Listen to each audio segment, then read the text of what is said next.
খুব সুখে আছো তাই না? তা আছে। আমার ওয়াইফ মাশাআল্লাহ। তুমি বিয়ে করেছো? সেটা জানা কি খুব জরুরি? না, জানলাম আর কি। আমি বিয়ে করিনি রসিক। ও শোনো, আমি কাজে আছি, পরে কথা বলবো। ইগনোর করছো?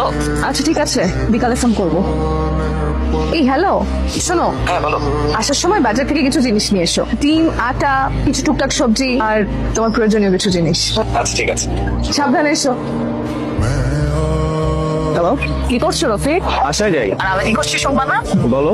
আগে তো ঠিকই নিজ থেকে শুনতে চাইতা। আমি কি করছি, আমি খেয়েছি কিনা, আমি ঘুমিয়েছি কিনা, আমি পড়তে তুমি বসছি আগে কিনা। তোমার সাথে আমার সম্পর্ক ছিল, প্রেম ছিল, একজন আরেকজনের পাশে থাকতাম। তো এখন তো ব্যাপারটা সেরকম না। তুমি তোমার পথে, আমি আমার পথে। আমি কষ্টে থাকবো আর তুমি ভালো থাকবা তা তো হবে না রফিক। কষ্টে থাকলে দুজন একসাথে থাকবো, ভালো থাকলে দুজন একসাথে থাকবো। তাই আমি একটা সিদ্ধান্ত নিয়েছি। কি সিদ্ধান্ত? তুমি 15 দিনের মধ্যে তোমার বউকে ডিভোর্স দিবা আর 16 দিনের মধ্যে তুমি আমাকে বিয়ে করবা। কি বলো তুমি? যেটা বলছি সেটাই। তার এক চুলো এদিক সেদিক হবে না রফিক। আর না করলে? আর না করলে আমার ছবি ব্লার করে দিয়ে আমার কাছে তোমার আর আমার যেসব ভিডিও আছে না সব আপলোড করে দেবো। কি ভিডিও আছে তোমার কাছে? তোমাকে কি তা বলবো নাকি পাঠাবো? পাঠাও, দেখি তোমার কাছে কি এমন ভিডিও আছে। পাঠাও, এখনই পাঠাও। কি হয়েছে? কিছু নেই।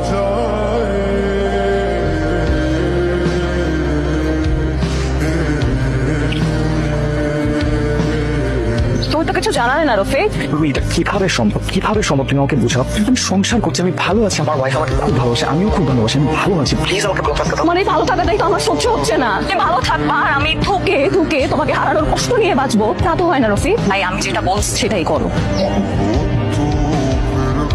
এই এত মন ভোলা হলে হবে? কি হয়েছে তোমার? তোমারে আনতে বলছি পেঁয়াজ, তুমি নিয়ে আসছো 2 কেজি রসুন। তোমাকে আনতে বলেছি সয়াবিনের তেল, নিয়ে আসছো সরিষার তেল। সরিষা আনছি না?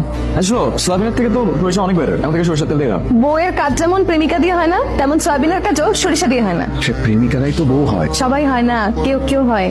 নাদিয়া, তোমাকে তো আমার এক্স ছবির কথা বলেছিলাম, তাই না? বলেছিলে তো। ও কদিন আগে আমাকে ফোন দিয়েছে। এক্স ফোন দিলে তো খুশি হওয়ার কথা, তুমি এখন দুঃখ পাচ্ছ কেন? ও আমার জীবনে আবার ফেরত আসতে চায়। মানে ও তোমাকে ডিভোর্স দিতে পারবে।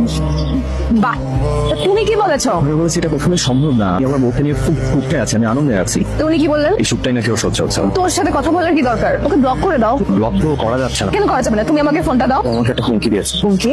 ওর সাথে প্রেম থাকাকালীন আমাদের কিছু মুহূর্ত ওর কাছে রেকর্ড করা আছে। আমি ওকে বিয়ে না করলে ওগুলো পাবলিক করে দেবে। হ্যালো, কি খবর? কেমন আছো?